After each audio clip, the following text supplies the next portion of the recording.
C'est parti. Donc, on démarre. Merci à tous d'être présents aujourd'hui pour ce webinaire. Je vais me présenter pour démarrer. Donc, moi, je m'appelle Nelly, je suis responsable marketing produit chez Mailjet. Donc, mon travail, c'est d'accompagner nos prospects et nos clients sur leurs problématiques liées à l'email et de faire en sorte que notre solution soit la plus facile possible à utiliser. Du coup, aujourd'hui, je vais vous donner quelques conseils pour savoir comment améliorer votre stratégie marketing pendant l'été. Alors, qu'est-ce qu'on va voir aujourd'hui? Notre agenda. Donc, comment adapter vos emails sur le fond et la forme? Quelles bonnes pratiques adopter pendant l'été? Et enfin, quelques erreurs de l'été typiques à éviter. C'est parti. Donc, juste, je précise que, évidemment, vous pouvez poser vos questions pendant tout le webinaire. Donc, n'hésitez pas.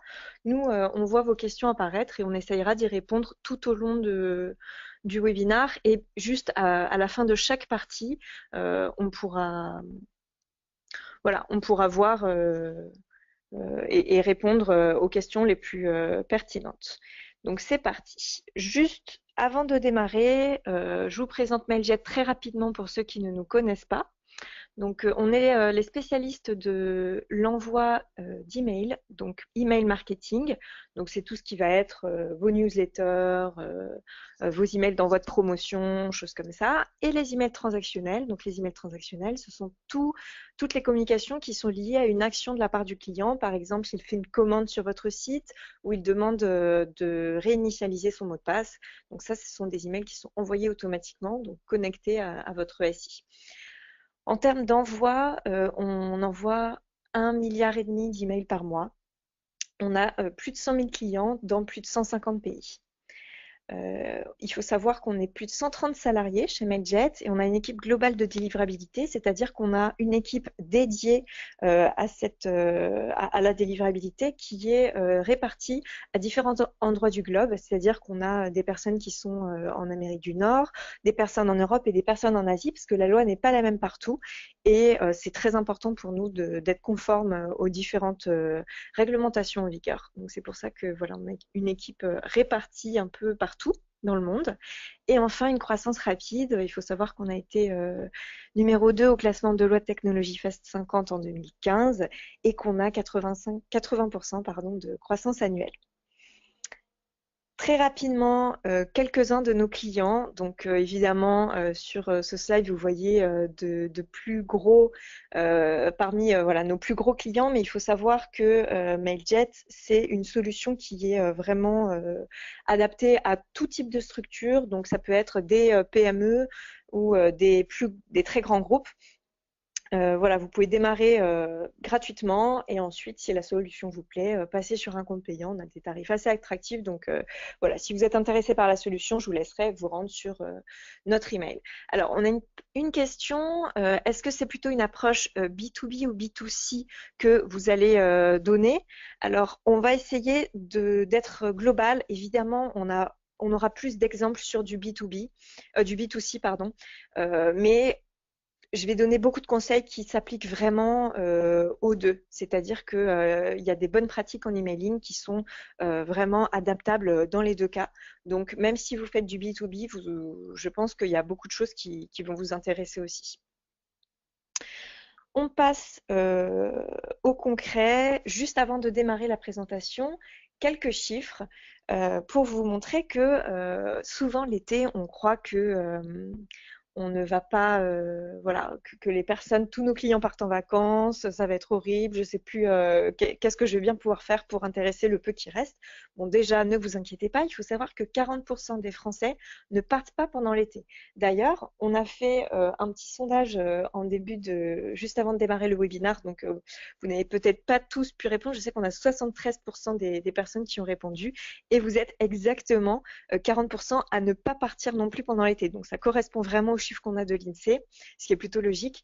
Et donc, déjà pour vous dire que voilà, les gens ne partent pas forcément à cette période, ils partent, voilà, il y en a qui aiment bien partir hors saison. Donc déjà, vous avez beaucoup de gens qui restent chez eux. Et ensuite, parmi les gens qui partent en vacances, il faut savoir que 50% des Français consultent leur messagerie électronique pendant les vacances. Ce que ça veut dire, c'est que même quand ils sont en vacances, ils continuent, ils restent connectés, donc ils vont continuer à lire vos emails. Donc voilà, tout ça pour dire que il ne faut pas s'inquiéter de l'été. C'est une période où il y a énormément de choses à faire et c'est ce qu'on va voir. Donc la première partie, comment adapter vos emails sur le fond et la forme pour être dans les tendances de l'été. Donc déjà, proposer un contenu adapté à l'été. C'est-à-dire, on va être dans un ton un peu plus léger. On va essayer de faire un contenu qui sort un peu de l'ordinaire ou de présenter une offre adaptée à l'été. Donc là, je vous ai mis deux exemples. L'exemple de Starbucks que vous connaissez tous, donc qui fait des cafés à emporter. Là, on voit qu'ils ont vraiment changé leurs couleurs de base, je crois qu'ils ont des couleurs de type vert foncé, marron.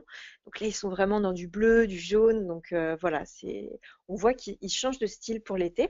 Et un autre exemple avec Nocibé, qui a un petit jeu de mots, laissez-vous aller, donc pour faire un jeu de mots avec le soleil, et donc pour mettre en avant leur crème solaire. Donc voilà, c'est simplement, on voit que les couleurs sont bleu, jaune, il y a des codes couleurs qui se détachent, on va dire. Je vois qu'il y a une petite question sur est-ce qu'on fournit les slides à l'issue du webinaire? Tout à fait. Vous aurez, en fait, je vais vous envoyer un email à la fin et vous aurez à la fois la vidéo parce que là, on est enregistré en direct et on mettra nos slides sur SlideShare, donc vous pourrez les consulter, voilà, dès que vous le souhaitez. Donc ensuite, un autre conseil, parler à ceux qui partent et à ceux qui restent, puisque on vient de voir que il y a pratiquement la moitié des Français qui ne partent pas en vacances. Donc on va pas faire que parler de vacances, que parler de soleil et de parler d'îles paradisiaques. Donc là, on a l'exemple d'eBay qui propose des promotions sur différents objets, donc des valises, etc., mais aussi barbecue et lunettes de soleil. Donc l'exemple du barbecue et des lunettes de soleil, ça peut très bien convenir à des personnes qui restent, qui ne partent pas en vacances l'été. Donc c'est un bon exemple. Et on a un autre exemple de Office en anglais qui fait un email avec vacation en premier ou staycation. Donc là, c'est un jeu de mots entre vacances et ceux qui restent chez eux. Donc vous avez des choses à proposer en général à ces deux personnes, à ces deux types de personnes, on va dire. Alors, un autre conseil qui est important et que vous pouvez vraiment mettre en place toute l'année, c'est personnaliser vos emails. C'est-à-dire que ça, c'est vraiment une pratique qu'on conseille. Personnaliser l'email. Donc là, on a l'exemple de Drivey. Bonjour Thomas. C'est vraiment, comment dire, l'idée c'est que vous devez vous dire, j'envoie un email à une seule personne. Donc quand la personne va recevoir cet email, elle a l'impression qu'on lui a écrit à elle. Et donc plus l'email est personnalisé, plus elle va avoir cette impression-là. Alors que quand on reçoit, c'est les soldes, moins 50% sur toute la gamme, je ne sais quoi, bon, bah ça on sent bien que ça a été envoyé à plusieurs milliers de clients. Quand on reçoit bonjour avec son prénom, des choses, ou peut-être vous venez d'acheter ça, peut-être seriez-vous intéressé par tel autre produit ou des choses comme ça. On sent quand même que l'entreprise s'intéresse à nos goûts, connaît un petit peu voilà, nos intérêts, des choses comme ça. Donc, il faut savoir que c'est assez simple de personnaliser vos emails. En fait, ce sont des variables que vous allez ajouter dans la création de votre email. Donc là, par exemple, vous allez ajouter bonjour, prénom. Bien évidemment, il faut que ces variables-là, vous les ayez dans votre liste de contacts. Donc, ça peut être le prénom, ça peut être l'entreprise, ça peut être un centre d'intérêt que vous avez renseigné. Du moment que vous avez cette information, ça peut être la date d'anniversaire également. Vous pouvez vous en servir pour personnaliser vos emails. Ensuite, soigner l'objet. Alors, soigner l'objet, c'est très important. Pourquoi? Parce que c'est ce qui va faire que vous aurez un bon taux d'ouverture ou pas. C'est vraiment l'objet qui joue. Donc, il faut absolument pour l'été essayer d'attirer l'attention avec des mots justement liés à cette période estivale. C'est-à-dire que c'est un peu l'occasion pour vous aussi de changer, de faire quelque chose qui sort un peu de l'ordinaire. Vous pouvez également décider d'ajouter des emojis à l'objet. Les emojis, ce sont ces petits dessins qu'on voit souvent dans les conversations par message. Donc là, l'idée, ça va être d'en ajouter dans vos objets. Donc, je vous ai donné 2 exemples avec eDream et Claire de Drivey. Donc, par exemple, ça peut être sur le thème de la chaleur, de la fraîcheur ou des vacances. Il en existe vraiment énormément. Donc, vous pouvez faire des tests, voir ce qui fonctionne plus ou moins sur votre base de clients. Il faut savoir que chez Mailjet, on a fait une étude sur le pouvoir, l'impact des emojis dans les emails. Donc n'hésitez pas à consulter, c'est sur notre blog, donc, où on vous explique que justement ça a vraiment un impact sur le taux d'ouverture. Donc évidemment, il ne faut pas en abuser, hein, on n'en met pas plein ou quoi que ce soit, mais juste, voilà, ça peut simplement faire tilt et ça donne envie d'ouvrir, on se dit ah tiens, ça change. Je passe à la suite, casser la routine en termes de design. Donc, c'est le moment de mettre voilà, de changer un petit peu de design, de style, d'image, etc. Donc, c'est vrai que l'été, très souvent, on voit de grosses images presque en plein écran. Et donc, l'idée, c'est de casser un peu la routine. Donc on voit l'exemple ici comme Sail Away. Bon, déjà on a un jeu de mots puisque sail en anglais veut dire à la fois voguer, donc venez voguer avec nous, et sail ça veut dire les soldes. Donc voilà, des petits jeux de mots, et derrière on a un gif animé. Donc un gif animé, c'est une image qui va tourner en boucle automatiquement sans qu'on fasse quoi que ce soit pour la déclencher. Donc il faut savoir que les gifs sont assez bien supportés par les clients mail. Donc la plupart sont capables de lire les gifs animés, à l'exception des versions Outlook 2007, ce genre de choses. Donc il faut savoir que même s'ils ne lisent pas le gif, ils vont afficher la toute première image. Donc il suffit que la première image soit correcte pour que ça fonctionne quand même. Donc le GIF, c'est vrai que ça met un petit plus dans l'image. Il peut être très très simple, comme là, comme Sail Away, ce sont simplement des vagues. Et puis là, pour Uniqlo, ils font très souvent des GIFs qui leur permettent tout simplement de montrer différentes pièces de leur collection sans que la personne ait à scroller et sans faire un mail très long. Et puis un dernier exemple, avec New York Company, où là on a une image d'eau de piscine qui donne tout simplement envie de plonger dedans. Donc ça, c'est pas forcément animé, mais voilà, c'est une image. Comme elle est assez foncée, on peut mettre un texte au-dessus qui est tout à fait lisible, et bon, ça donne vraiment envie de cliquer. Alors là, c'est un conseil vraiment, si je ne devais en donner qu'un, ce serait celui-là, c'est de construire un email responsive. Alors pourquoi? Parce que 96% des Français partent en vacances avec leur smartphone et qu'ils consultent leur messagerie sur smartphone. Et de toute façon, même en dehors de l'été, la plupart du temps, vous allez voir que dans la plupart des secteurs, le mobile prend une place de plus en plus importante, que ce soit dans la consultation de votre site web ou dans la consultation des emails. Donc, on ne peut plus faire d'emails qui ne soient pas responsifs, qui ne soient pas lisibles sur un mobile. C'est vraiment, c'est plus envisageable en 2017. Donc, je vous ai mis un bon exemple de la part de 3 Suisses qui, eux, font vraiment un email qui s'adapte. Ils ont en fait des templates d'email qui s'adaptent vraiment en fonction du device utilisé. Donc, on voit que sur un grand écran, il y a une image sur la gauche et le texte sur la droite. Et sur mobile, l'image disparaît, mais le texte reste très lisible. On voit que le bouton sur mobile prend la largeur de l'écran. Donc voilà, ça, ce sont des bonnes pratiques. Je vous en parlerai un petit peu plus dans la suite du webinar, mais vraiment, le responsive, c'est absolument essentiel.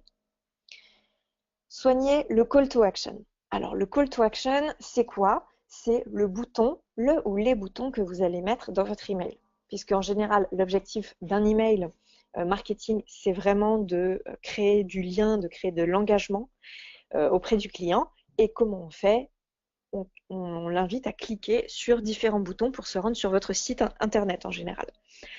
Donc là, en l'occurrence, pour l'email de Camailleux, pour lequel je donne un exemple, le call to action, c'est je fonce en noir. Donc c'est le bouton noir. 5 règles d'or que je vous donne pour un bon call to action. Premièrement, être clair et concis. C'est-à-dire qu'un call to action, c'est certainement pas une longue phrase. Enfin, il faut vraiment aller à l'essentiel. Donc c'est voilà, on va pas s'embourber dans des jeux de mots ou des choses un petit peu second degré ou quoi que ce soit. Il faut vraiment être le plus clair et précis possible. Ensuite, deuxième règle d'or, utiliser des verbes d'action. C'est-à-dire qu'on va vraiment être dans découvrir, acheter maintenant, je fonce. On peut rajouter le je qui vraiment va aider à ce que le client se sente concerné, mais il faut absolument un verbe d'action. C'est-à-dire que je fonce, découvrir, c'est plus fort que en savoir plus, qui est à l'infinitif.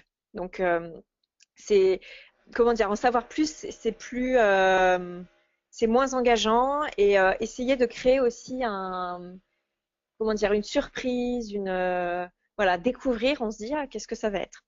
Le faire ressortir visuellement, donc ça c'est en termes de design, il faut absolument qu'on voit que votre call to action se différencie du reste de votre email, puisque évidemment, à la différence d'un site internet, au survol, il ne se passera rien. Au survol, parfois sur un site internet, on voit que le lien se souligne ou quoi que ce soit, là il ne va rien se passer. Donc il faut absolument qu'on voit au premier coup d'œil qu'il s'agit d'un bouton. Donc en général, au moins une bordure, voire un cadre, ça peut être rond ou arrondi, ça c'est vous qui choisissez. Une couleur qui tranche par rapport au reste de votre email. Voilà. Donc là, typiquement, Camailleux, c'est en noir, mais on le voit vraiment. Le placer avant le scroll, c'est-à-dire sur la ligne de flottaison, dans le sens où la personne ne doit pas avoir à scroller avant d'arriver sur le bouton. Donc sinon, si jamais le bouton vous voulez le mettre à la fin, alors vous en rajoutez un au début. Vous pouvez aussi en mettre plusieurs, même s'ils vont au final sur le même lien. Il ne faut pas hésiter à en mettre plusieurs si vous avez un email qui est un peu long. Comme ça, vous en avez un premier dès le départ et puis vous en avez un à la fin quand les personnes ont fini de lire le mail. Et dernière règle, tester son call to action. C'est-à-dire qu'il ne faut pas hésiter à faire des tests et envoyer par exemple un premier jeu, comment dire, des mots différents sur votre premier test et puis tester avec d'autres mots. Vous pouvez aussi tester votre design, vous pouvez tester l'emplacement. Donc il y a vraiment beaucoup de choses à faire pour arriver à déceler ce qui fait le plus cliquer vos clients. Alors, avant de passer à la deuxième partie, je vais répondre à vos questions. Alors, je vois une question de Christophe. Meilleure délivrabilité, texte unique ou bien mix entre image et texte? Alors, pour la délivrabilité, il faut absolument mixer entre image et texte. Donc ça, on va le voir un peu plus tard, mais le bon ratio à adopter, c'est 60% de texte, 40% d'images. C'est-à-dire que uniquement des images, c'est vraiment une pratique de spammer. Donc il faut pas le faire. C'est vraiment pas quelque chose du tout que je vous conseille, hein. Donc après, évidemment, on va vers des designs de plus en plus qui mettent de plus en plus l'accent sur de belles images en gros plan. Donc je vous invite à le faire, mais avec parcimonie et toujours ajouter du texte dans vos emails. Ensuite, on a une question de Véronique. Comment insérer un GIF dans votre email? Alors, un GIF, c'est un format d'image. Donc en fait, dans la plupart des solutions mail le proposent, et Mailjet également, il suffit d'ajouter comme une image en fait le GIF. Donc c'est vraiment comme un PNG ou un format JPEG. Donc on va télécharger le GIF. Donc il faut savoir que des GIFs, vous en trouvez partout sur Internet. Il y a plein de sites qui regroupent des GIFs. Donc si vous voulez ajouter un GIF un peu marrant, etc. Et si après c'est votre équipe design qui a créé un GIF qui vous correspond à vous, qui est unique parce que c'est un GIF par exemple de votre collection ou quoi que ce soit. Donc là, c'est un format d'image et vous aurez simplement à ajouter l'image comme n'importe quelle autre, comme vous auriez ajouté n'importe quelle autre image dans votre email. Alors, une question de Yannick, qu'est-ce que le scroll? Donc en effet, j'ai utilisé ce terme qui est un terme anglais. Scroller, c'est tout simplement naviguer de haut en bas ou de gauche à droite d'ailleurs dans une page web, dans un email, enfin tout ce qui est en termes de navigation si vous voulez. Donc quand on dit scroller, c'est tout simplement descendre vers le bas, scroller un email, c'est-à-dire je descends pour lire la suite de l'email, puisque très souvent tout l'email ne s'affiche pas dès le départ. Alors, comment on fait? Une question de Philippe. Comment fait-on avec ceux qui n'affichent pas les images? Alors ça, en effet, c'est une très bonne question. On le verra un peu ensuite. En effet, certains clients mail n'affichent pas les images automatiquement. Il faut savoir que tous le font. C'est simplement que certains ne le font pas de façon automatique. Donc, c'est-à-dire que ça va nécessiter une action de la part du destinataire qui va devoir dire, je confirme que ce n'est pas, par exemple, un spammer et je décide d'afficher les images. Donc, ça, vous pouvez pas, comment dire, vous pouvez pas décider que vous pouvez pas choisir le client mail qu'utilise votre client. Donc, voilà, vous pouvez pas faire grand-chose là-dessus. Mais par contre, le fait, par exemple, de remplir le champ alt de vos images, de mettre du texte et non pas juste des images, ben c'est ça qui va faire que votre email apparaîtra. Comment dire, le destinataire pourra commencer déjà à lire et il verra bien que c'est pas un spam et il pourra à ce moment-là décider d'afficher les images. Et vous pouvez également inviter vos clients dans votre email à ajouter votre adresse dans leur contact. Ainsi, vous serez vraiment plus considéré comme spam et comme ça, le client mail pourra retenir qu'il affichera les images de vos emails à chaque fois que vous envoyez un mail à ses destinataires. Je crois que c'est bon pour les questions. Du coup, je vais passer à la deuxième partie. J'avais une dernière question de Chiara. Est-ce que les images ne doivent pas être trop lourdes? Donc ça, c'est vrai que c'est quand même quelque chose à considérer.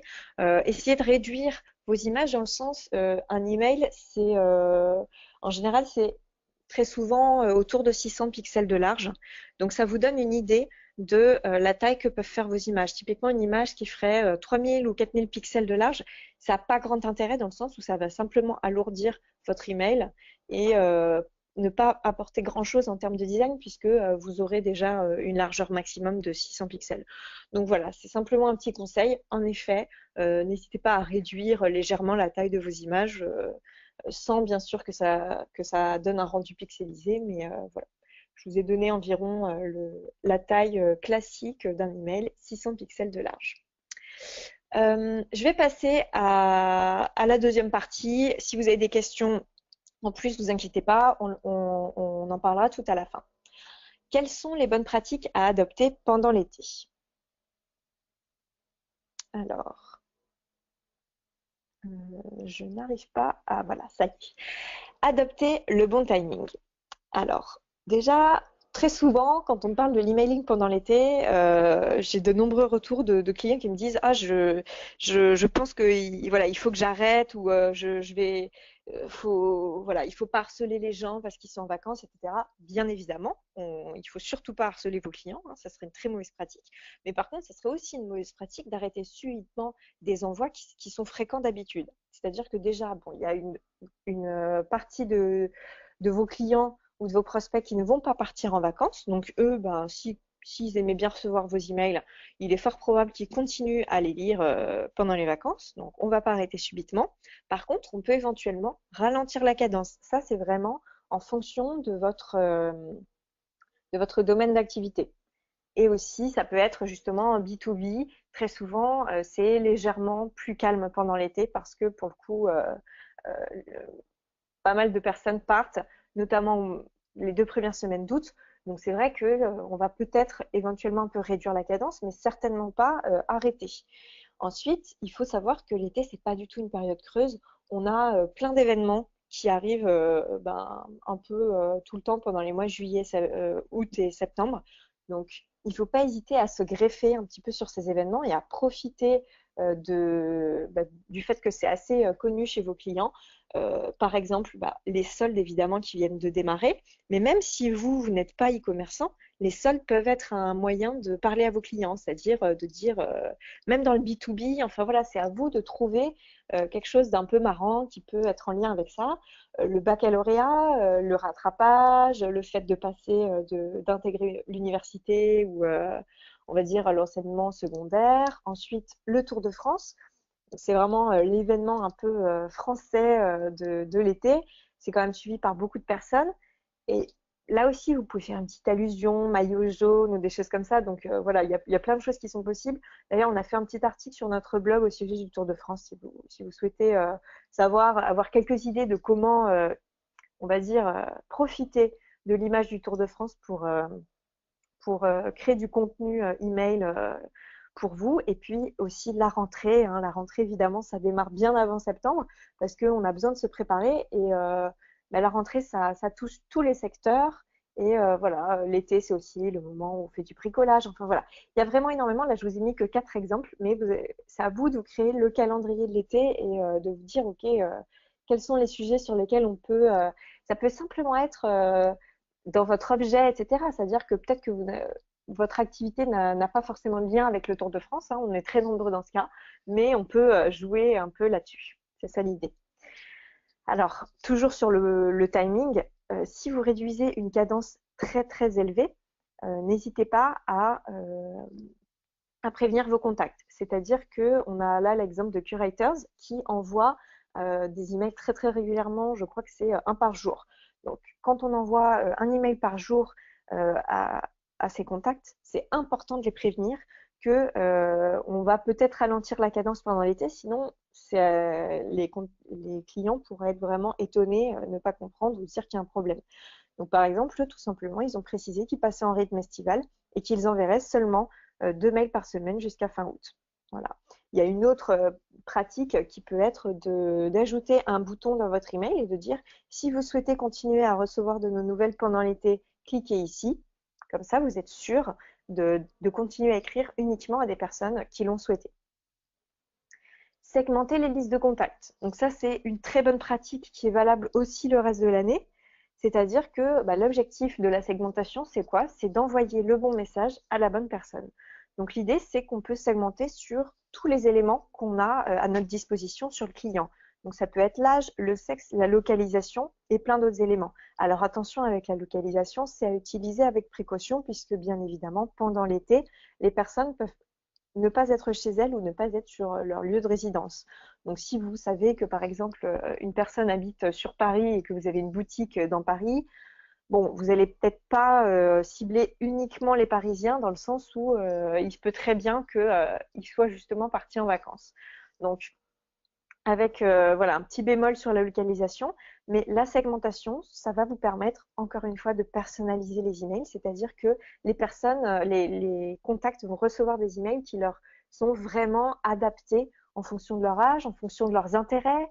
Voilà, c'est assez important parce que ça va vraiment changer la perception qu'ils ont de votre marque. Plus on parle vraiment aux clients et plus on leur parle de leur intérêt, de ce qu'ils aiment vraiment, mieux ça marche. Ensuite, planifiez vos envois à l'avance, tout simplement parce que vous avez le droit de partir en vacances aussi. Là, vous êtes 60% à nous dire que vous allez partir en vacances cet été, sur juillet-août. Donc, vous n'allez pas forcément être là au moment où vous allez envoyer vos campagnes.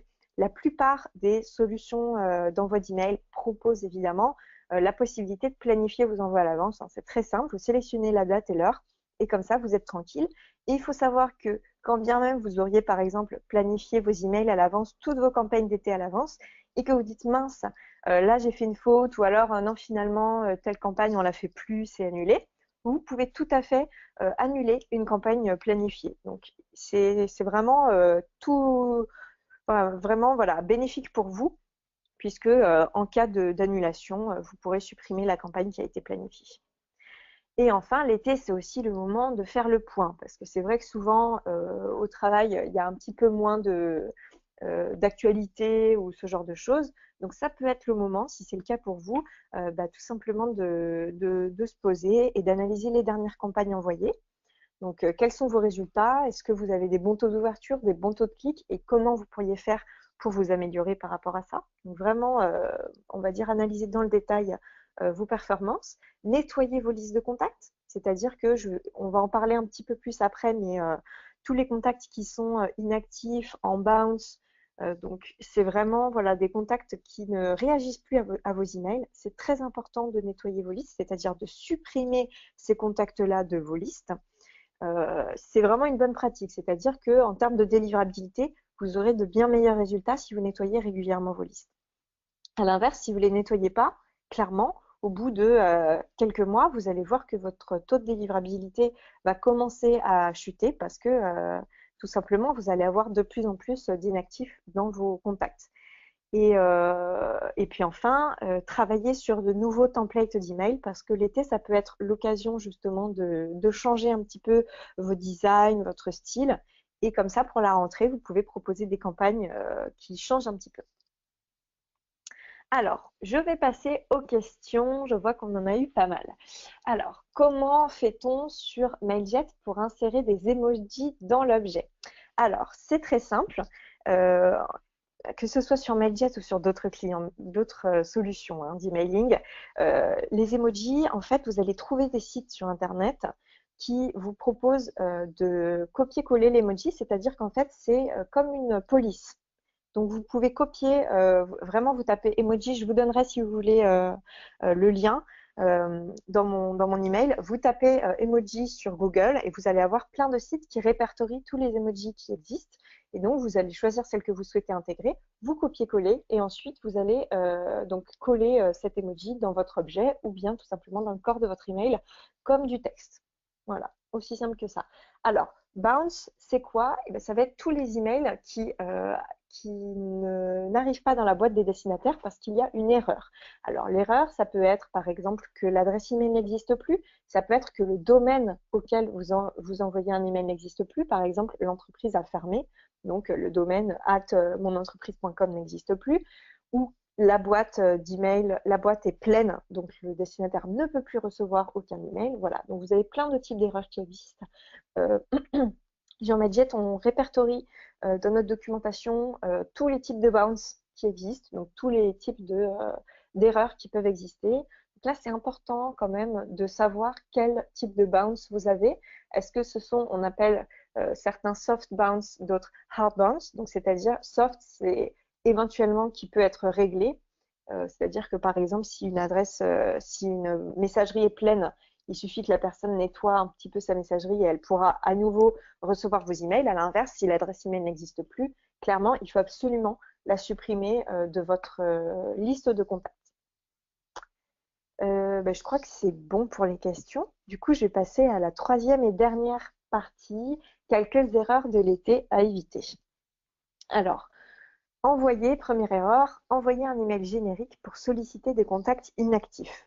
Alors ça, c'est une erreur. Pourquoi? Parce que les contacts inactifs, donc je vais vous expliquer un peu quel type de contacts inactifs on peut avoir, mais ces contacts inactifs, on ne va pas les réintégrer tout simplement dans une stratégie classique qu'on enverrait à des contacts qui nous lisent tout le temps, parce que il faut vraiment une stratégie de réengagement bien spécifique. C'est-à-dire que ce pas des contacts comme les autres. Eux, ils ont arrêté de cliquer, ils ont arrêté d'acheter, etc. Donc, c'est à vous de trouver comment les réengager et donc ils vont, eux, recevoir un email spécifique qui leur est dédié. C'est pas la peine de les remettre dans votre flux d'envoi de campagne. Ça ne fonctionnera pas et ça vous créera tout simplement plus d'erreurs et ça vous fera des taux d'ouverture et de clic moins bons. Alors juste pour faire le point sur les contacts, ce qu'on appelle des contacts inactifs, il y a plusieurs types de contacts inactifs. Tout d'abord, les adresses dormantes, c'est-à-dire que vous n'avez aucun retour statistique depuis qu'ils se sont inscrits ou que voilà, ils sont inscrits par exemple à votre newsletter ou alors ils sont inscrits sur un événement ou quoi que ce soit, mais ils n'ont jamais ouvert un email et jamais cliqué. Voilà, donc là, il faut se poser la question, soit voilà, vous les intéressez peut-être pas du tout. Enfin, vraiment, c'est là clairement, on se demande d'ailleurs même pourquoi ils se sont intéressés. Les anciens réactifs, eux, ils n'ouvrent plus et ne cliquent plus sur vos emails alors qu'ils le faisaient auparavant. Donc là, c'est intéressant, il y a vraiment matière à les réengager dans le sens où peut-être simplement peut-être que l'envoi est trop fréquent, peut-être que les sujets ne leur plaisent pas. Donc là, par exemple, une bonne pratique, ça peut être de leur envoyer un sondage pour leur dire ah ben on est triste, on voit que vous n'ouvrez plus nos emails ou vous ne cliquez plus sur nos offres. Est-ce que on vous envoie des emails trop souvent? Quelle est la fréquence idéale à laquelle vous souhaiteriez recevoir de nos nouvelles, etc. Ensuite, vous avez les non-acheteurs. Donc eux, ils n'ouvrent pas, ils ne cliquent, non, pardon, ils ouvrent et ils cliquent éventuellement sur vos emails, mais par contre, ils n'achètent pas. C'est-à-dire que, donc ça, c'est vraiment adapté au e-commerce, euh, il n'y a pas d'action derrière. C'est-à-dire qu'ils sont uniquement présents en termes marketing, mais par contre, il n'y a pas d'impact en termes commercial. Donc là, c'est à vous de trouver justement est-ce que l'offre est la bonne, etc. Ça peut être au-delà de votre email, mais c'est quand même quelque chose sur lequel il faut réfléchir. Et enfin, les anciens acheteurs, c'est-à-dire qu'ils vont ouvrir et cliquer sur vos emails, mais ils n'achètent plus alors qu'ils achetaient auparavant. Donc là encore, c'est une autre problématique. Pour tous ces contacts, ces types de contacts inactifs, je vous invite vraiment à réfléchir à des stratégies spécifiques, donc à des campagnes email spécifiques pour eux, c'est-à-dire ce qu'on appelle les campagnes de réengagement. On ne va pas tout simplement, allez hop, je vais leur envoyer ma promo de l'été, ils vont peut-être réagir. Non, ça c'est sûr que ça n'arrivera pas. Ensuite, une autre erreur, c'est oublier le call to action. Donc le call to action, c'est ce fameux bouton d'action. Il peut y en avoir d'ailleurs plusieurs dans un email, mais c'est vraiment extrêmement important puisque c'est ça qui va créer de l'engagement auprès de votre client. Donc là, on a deux exemples. Un exemple d'H&M qui voilà, dit livraison gratuite avec de belles images. Alors, bon, c'est bien, mais il n'y a pas de bouton. Donc, c'est un petit peu embêtant. C'est-à-dire que si on veut aller acheter, peut-être que tout l'email est cliquable. Mais ça, c'est vraiment pas du tout une bonne pratique. Donc, oublier le call to action, c'est une grosse erreur. On a un autre exemple aussi avec le sale écrit, qui veut dire solde en anglais, donc écrit en morceaux de pastèque. Donc, c'est assez sympa, c'est une belle photo, mais il n'y a pas de bouton, encore une fois. Donc, c'est-à-dire que là, l'objectif, il n'est pas atteint, puisque même si les gens ouvrent l'email, alors ils sauront qu'il y a des soldes, mais ils ne se rendront pas sur le site, puisqu'ils ne vont pas ensuite aller eux-mêmes chercher sur Google de quel site il s'agit, etc. Là, il faut absolument faciliter la vie à votre client. Donc, il faut vraiment lui mettre des boutons pour que voilà, ça soit très simple, s'il a envie de se rendre sur votre site, que ça soit simple pour lui. Alors après, à l'inverse, abuser des call to action. Donc ça, on le voit malheureusement trop souvent. C'est-à-dire qu'on se dit, allez, je vais tout mettre, quoi. Mais sauf que ça, c'est pas, comment dire, typiquement quand on reçoit ce genre de mail, donc de but ou promo vacances, euh, bah, là, il y a trop. C'est-à-dire qu'on ne sait plus où donner de la tête. Et surtout, j'ai bien fait exprès de vous les mettre sur mobile. Clairement, là, sur mobile, je ne peux pas cliquer avec mes doigts, hein. Pourtant, j'ai pas spécialement de grandes mains ou de gros doigts, mais là, ça devient compliqué. Donc, ça, c'est une mauvaise pratique d'en mettre trop. Là, on voit carrément qu'il y a même ils ont répété tout simplement leur menu de navigation qui est probablement le même que sur leur site internet. Donc, on voit que juste en dessous de leur logo, les deux, ils font ça, ils ont répété leur menu. Alors, en soi, ça peut être intéressant, mais peut-être qu'il faut le simplifier. Et puis, je veux dire, là vraiment, il y en a trop. Donc, moi, je conseille de faire des choix. Et quand on veut parler de toute sa collection, eh ben, c'est tout simplement découvrir, acheter. Voilà, c'est découvrir la collection. Voilà, c'est là, il y en a trop et les gens sont perdus. Et en plus, on se rend même pas vraiment compte finalement que c'est des boutons. Quand il y a trop de boutons, on les voit plus. Ensuite, envoyer un email composé uniquement d'images. Donc ça, on en a parlé au début. C'est une très mauvaise pratique. C'est même une pratique des spammers. Donc si vous faites ça, vous risquez d'être vraiment considéré comme un spammer par les clients mail. Et donc en termes de délivrabilité, c'est extrêmement négatif.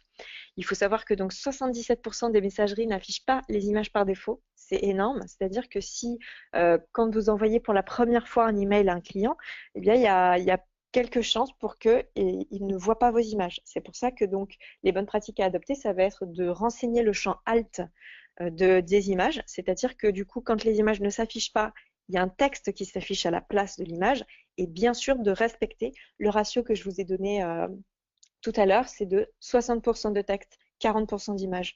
Donc le texte est vraiment important dans votre email et c'est ça qui va faire que vous atterrirez dans la boîte mail de votre contact ou dans les spams. Donc c'est vraiment important. Ensuite, ne pas travailler son pré-header. Alors déjà, le pré-header, c'est quoi? Eh bien, c'est cette petite, c'est ce que je vous ai surligné en rouge ou en vert. C'est-à-dire que c'est vous avez donc quand vous recevez un email sans même l'avoir ouvert dans votre boîte mail, vous allez voir le nom de l'expéditeur, l'objet du message et ensuite le pré-header, c'est-à-dire une sorte de prévisualisation du contenu de l'email. Et ce pré-header, il est très important parce que c'est ça qui va, en plus de l'objet, donner vraiment envie à votre contact d'ouvrir votre mail. Et donc ça, vous pouvez vraiment le travailler et on voit encore aujourd'hui trop d'exemples d'emails où le pré-header n'a pas du tout été travaillé. Donc là, par exemple, Tati qui écrit « Attention, il est impossible de répondre directement à cet email ». Bon, ça, on sent que c'était le petit message qu'il y avait écrit au-dessus. En gros, pour savoir, hein, le pré-header, c'est vraiment la toute première ligne de texte va être considérée comme le pré-header, c'est-à-dire que automatiquement les clients mail affichent la première ligne de texte de votre email. Donc si elle n'est pas travaillée, bon ben ça affiche par exemple votre page miroir. Donc c'est bien d'avoir fait une page miroir. Mais par contre, on n'a pas forcément envie que ce soit la première chose qui soit euh, écrit dans le pré-header. Donc, un autre exemple de Decathlon, votre inscription à la newsletter Decathlon, Decathlon, mon compte, enfin voilà, là on sent que ça n'a pas forcément été travaillé, donc pas très bonne pratique. En revanche, je vous ai mis trois emails que j'ai trouvé pas mal. Donc, par exemple, New Look, c'est le début d'une belle amitié, Guillaume. Oh ben voilà, là déjà, il y a un prénom, donc il y a une personnalisation avec une insertion de variable du prénom, et c'est le début d'une belle amitié, ça donne vraiment envie de lire la suite. Promo vacances, donc ils sont pas très bons au niveau des call to action, mais ils sont plutôt bons au niveau du pré-header, plus une minute à perdre. Donc voilà, c'est simplement quelques petits mots qu'on rajoute, mais qui donnent envie d'ouvrir. Et Food Chérie, bonjour Nelly, personne d'autre que vous ne peut mieux nous aider à avancer. Bon voilà, vous avez quelques exemples. Et ça, c'est très facile à mettre en place. C'est vraiment la première ligne de votre email. Donc là-haut, là normalement, où vous donnez soit, par exemple, découvrez notre toute dernière newsletter. Ça peut être, voilà, très souvent on voit visualiser l'email en ligne, mais ça donne pas très envie de le mettre dans le pré-header. Donc je vous dis surtout pas de le supprimer. C'est simplement de mettre quelque chose avant de plus engageant pour le lecteur. Et une fois qu'il cliquera sur le mail, il pourra toujours le visualiser en ligne s'il préfère. Ensuite, une autre erreur, ne pas être mobile first. Donc, qu'est-ce qu'on appelle, quand on dit mobile first, ça veut dire penser mobile en premier et non plus penser écran large d'ordinateur. Parce que très souvent, au travail notamment, on a des écrans assez larges et c'est pas le cas des gens quand ils lisent vos emails chez eux. D'ailleurs, ils sont pratiquement 50% et cette tendance augmente chaque mois à lire vos emails sur mobile. Donc c'est très très important de faire du vrai responsive. Et trop souvent, on voit que c'est pas vraiment le cas. Donc là, je donne un exemple de trois. Enfin voilà, je vous donne trois exemples pas terribles. Donc le premier, l'œil du printemps. On n'arrive carrément pas à lire le nom de la marque parce que là, ils ont carrément même pas adapté leur email en termes de largeur. Donc ça s'adapte pas à la lecture sur mobile. On n'arrive rien à lire, ni les textes, on n'arrive pas à cliquer sur les boutons, on voit pas l'image, donc c'est vraiment très mauvaise pratique. Ensuite, on a l'exemple d'Engie. Donc eux, ils sont effectivement en 100% de large, donc on arrive à lire la totalité sans avoir à faire défiler de gauche à droite. Par contre, je sais pas ce que vous en pensez, mais moi je trouve que c'est écrit beaucoup trop petit et les boutons sont minuscules, donc c'est très compliqué on va être obligé de zoomer dans l'email. Ça, c'est vraiment pas une bonne pratique. Même chose pour Promo Vacances, des boutons très petits. Clairement, en gros, ils ont fait la même chose que ce qui s'affichait sur desktop. Donc ça, c'est pas une bonne pratique. Et le leur en plus bug on voit qu'il y a un bug d'affichage sur mobile. Ça, c'est vraiment des copies d'écran que j'ai fait de mes emails, hein. Donc, c'est vraiment pas trafiqué. Et je vous remets un très bon exemple qui est celui de 3 Suisses. Donc là, vous pouvez vraiment voir la différence. C'est lisible, un gros logo, un bouton sur toute la largeur. Donc ça, c'est une très bonne pratique, hein. Votre call to action en mobile, il doit faire la largeur de 100%, quoi, pratiquement. Et puis surtout, on n'a pas différentes colonnes, hein. Sur mobile, on a une seule colonne. Et automatiquement, grâce à l'outil que vous utilisez, Mailjet le fait, mais plein d'autres solutions le font également, en fait, tout simplement, automatiquement, vous créez des emails responsives dans le sens où vous créez votre email sur grand écran, donc vous pouvez très bien choisir de faire deux colonnes. Et sur mobile, automatiquement, la colonne de droite viendra se mettre sous la colonne de gauche pour ne créer plus qu'une seule colonne. Euh, Ensuite, une erreur classique, ne pas tester avant d'envoyer, ça paraît fou, mais pourtant, on continue à recevoir des emails avec des erreurs. Donc là, je vous ai mis notamment des erreurs de variables, c'est-à-dire que ils ont voulu bien faire, ils ont intégré une variable, en l'occurrence first name, donc prénom, mais quand on reçoit un mail qui a pour objet first name, tenez bon pour vos résolutions, bon, on sent qu'il y a eu un petit loupé. Donc ça fait pas très sérieux. Et ça, il vous suffit de tester l'email en amont et en général, quand il y a des petites erreurs comme ça, c'est parce que la variable, elle a été insérée à la main au lieu d'être insérée avec l'outil, avec la solution.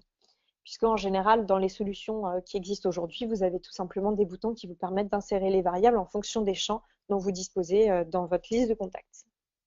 Donc vraiment, tester, c'est super important et c'est valable pour tous les éléments de votre email. Donc, quand on travaille sur quelque chose, vous le savez, c'est valable pour tout le reste, hein, mais souvent, on ne voit pas ses propres fautes. Donc, l'idée, c'est de tout simplement envoyer à quelques collègues, on teste, ça mange pas de pain, ça coûte rien, c'est gratuit les tests, donc faut pas hésiter et comme ça, on est sûr d'envoyer un email sans faute et où tout fonctionne, les liens fonctionnent, les images s'affichent, etc. Alors, en résumé, donc, on a vu comment adapter vos emails sur le fond et la forme, donc pour un petit peu répondre aux tendances de l'été, pour changer un petit peu. Ensuite, quelles bonnes pratiques adopter pendant l'été? Donc, ça peut être d'ajouter des emojis, d'ajouter des gifs dans votre email, de faire évidemment du responsive et quelques erreurs de l'été à éviter. Donc, on a vu ne pas travailler son pré-header. Ça peut être justement de faire un faux responsive, c'est-à-dire qu'on est en 100% de large, mais que c'est écrit en police 6, donc ça va pas. Voilà, j'espère que c'était assez clair pour vous. Je vais prendre quelques questions. Euh,